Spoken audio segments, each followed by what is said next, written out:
मंडळी, वासनेची भूक, शारीरिक भूक हे माणसाला कोणत्या ना कोणत्या संकटात नेऊन अडकवल्याशिवाय राहत नाही। जेव्हा तारुण्यात मुलं मुली येत असतात, एकमेकांच्या प्रेमसंबंधात पडत असतात, पण या प्रेमसंबंधामध्ये नंतर वादविवाद होणं, हत्यासारखे देखील प्रकरण होत असतात। बऱ्याच अनैतिक संबंधामध्ये देखील असे हत्यासारखे प्रकरण होत असतात। पण ज्या मुलं आणि मुलींना जोडीदार मिळत नसतात किंवा अशा काही प्रेमसंबंधाच्या भानगडीत पडू इच्छित नाहीत, ते स्वतः आपल्या वासनेची भूक हाताने मिटवण्याचा प्रयत्न करत असतात। मग ते मुलं आपल्या हाताचा उपयोग करत असतात, तर मुली वांगी, भेंडी यासारख्या काही फळभाज्यांचा देखील वापर करत असतात। कधी काही वस्तू घेऊन यास देखील वस्तूचा त्या वापर करत असतात।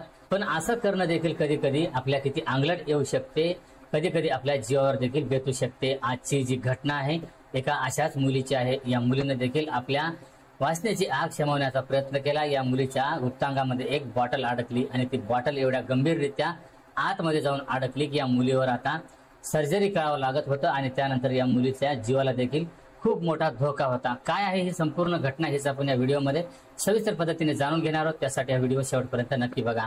नमस्कार मंडळी, स्वागत आहे तुम्हा सर्वांचं पुन्हा एकदा आपल्या मराठी युट्यूब चॅनलमध्ये। तर मंडळी, ही घटना आहे दिल्ली या राज्यातली, दिल्ली शहरातली। या दिल्ली शहरामध्ये एक 27 वर्षीय मुलगी जी राहणारी होती बिहार या राज्यातली, दिल्ली इथे एका हॉस्टेलमध्ये येऊन राहत होती। त्या मुलीचं कॉलेजचं शिक्षण सुरू होतं। पण 20 जुलै 2025 या दिवशी या मुलीच्या पोटामध्ये खूप त्रास होऊ लागला। एवढा त्रास होऊ लागला, या मुलीची लघवी बंद झाली, या मुलीची संडास बंद झाली आणि तिच्या मैत्रिणीनं तिला लगेच एका डॉक्टर महिलेकडे नेलं। डॉक्टर महिलेकडे गेले, या मुलीने सांगितले की माझी लघवी बंद आहे, माझी संडास बंद आहे, माझ्या पोटामध्ये खूप आता वेदना होत आहेत, त्रास होत आहे, मला त्रास असह्य झालेला आहे। महिला डॉक्टरांनी त्या मुलीला काही गोळ्या औषधं दिली। या मुलीने ते गोळ्या औषधं घरी आल्यानंतर, हॉस्टेलला आल्यानंतर घेतले, पण या मुलीची रात्रभरामध्ये आणखी प्रकृती ही बिघडू लागली। या मुलीची तब्येत आणखी जास्त बिघाडली। दुसऱ्या दिवशी या मुलीनं मग थेट गंगाराम हॉस्पिटल गाठलं, जे शासकीय हॉस्पिटल आहे आणि हे खूप मोठं हॉस्पिटल, नामांकित हॉस्पिटल आहे। या हॉस्पिटलमध्ये ही मुलगी गेली अवजा डॉक्टरकडे। अवजा डॉक्टरांना या मुलीनं जाऊन या मुलीला काय काय त्रास होता याच्याबद्दल सांगितलं। त्या मुलीनं डॉक्टरांना सांगितलं की तिच्या पोटामध्ये एक बॉटल अडकलेली आहे। आता डॉक्टरांनी विचारलं, ही बॉटल तुझ्या पोटात कशी गेली? त्या मुलीनं सांगितलं की सर, मी इथं बरेच दिवसापासून शिक्षण घेण्यासाठी एका हॉस्टेलमध्ये राहते आणि ज्या वेळेस एकांतामध्ये बसत असते, ज्या वेळेस अभ्यास नसते, अशा वेळेसच आम्ही मोबाईलचा वापर करत असतो आणि या मोबाईलमध्येच कधी कधी मग असे काही असलेले व्हिडिओ पाहिले जातात आणि असे काही असलेले व्हिडिओ पाहिल्यानंतर मनावर ताबा राहत नाही आणि शारीरिक जी भूक असते ही वाढत जात असते आणि हीच शारीरिक भूक शांत करण्याचा प्रयत्न करण्यासाठी आम्ही कोणत्या ना कोणत्या अशा वस्तूचा वापर करण्याचा प्रयत्न करत असतो। आणि त्यामध्येच मी एका मॉइश्चरायझरची बॉटल होती, जी हिवाळ्यामध्ये शरीराला लोशन लावण्याची येते, ती बॉटल होती। त्या बॉटलचा वापर ही मुलगी करत होती, पण ही बॉटल मध्येच अडकली आणि ती मध्ये अशी अडकली की या मुलीच्या नंतर हातालाच आली नाही। या मुलीनं ते खूप काढण्याचा प्रयत्न केला, पण ती जसं जसा काढण्याचा प्रयत्न करत होती तशी तशी ती बॉटल तिच्या अंगामध्ये, पोटामध्ये वर जात होती। शेवटी ही मुलगी खूप कंटाळली। या मुलीचेही जेवढे प्रयत्न होते हे निष्फळ झाले। शेवटी या मुलीनं त्या महिला डॉक्टरांची भेट घेतली, पण त्या महिला डॉक्टरांना या मुलीनं लाजेनं काही सांगू शकले नाही आणि त्यानंतर या मुलीचा आणखी जास्त त्रास वाढला। मुलीच्या लघवीनं आणि संडासनं त्या मुलीचं पोट एवढं आता फुगलेलं होतं की त्या मुलीला आता खूपच त्रास होऊ लागला। मग त्या डॉक्टरांनी या मुलीचा एक्सरे केला, या मुलीच्या बऱ्याच काही तपासण्या केल्या। तपासणीमध्ये त्या डॉक्टरांना देखील दिसलं की ज्या पोटामध्ये एका आतड्यामध्ये जाऊन, ती लघवीच्या आणि संडासच्या आतड्यामध्ये जाऊन ही बॉटल अशी फसलेली होती की ज्या आता संडासच्या आणि लघवीच्या ताणामुळं ती आणखी ते आतड्यामध्ये गुंडाळली गेली होती। आतड्याने पूर्ण त्या बॉटलला असं गिळलं गेलेलं होतं। आता ही बॉटल अशी अडकलेली होती, या आतड्याला चिरून हे बॉटल काढावं लागत होतं, अशी या मुलीवर शस्त्रक्रिया करावी लागत होती। डॉक्टर देखील हा संपूर्ण प्रकार पाहून हैराण झाले। त्यांना देखील आता सुचत नव्हतं की या मुलीला वाचवायचं कसं, कारण ही मुलगी आता खूप संकटात सापडलेली होती। या मुलीच्या जीवासोबत देखील काहीही होऊ शकत होतं।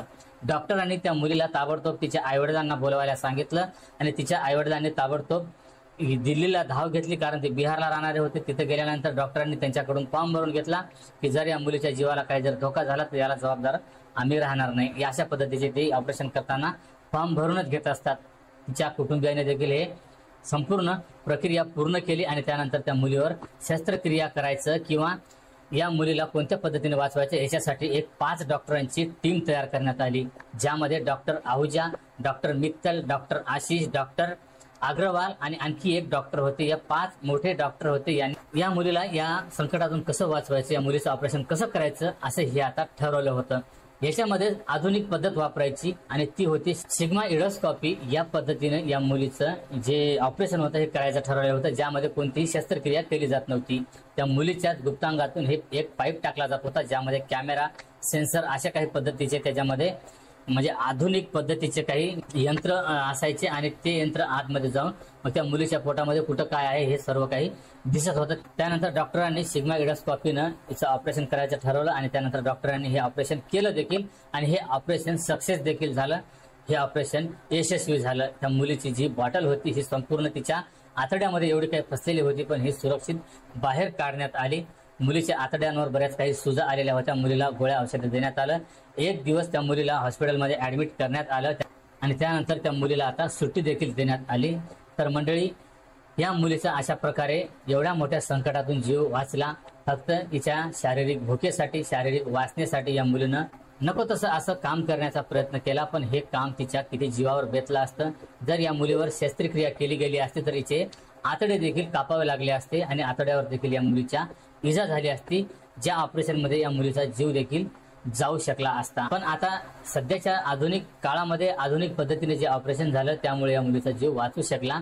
अशा बऱ्याच काही घटना बरेच वेळा आपल्या ऐकण्यात देखील असतील की बऱ्याच वेळा काही मुली वांग्याचा देखील उपयोग करत असतात, तर मुलं जे आहेत ते बॉटलचा वापर करत असतात आणि बऱ्याच काही मुलांचं गुप्तांग बॉटलमध्ये अडकलेलं असते.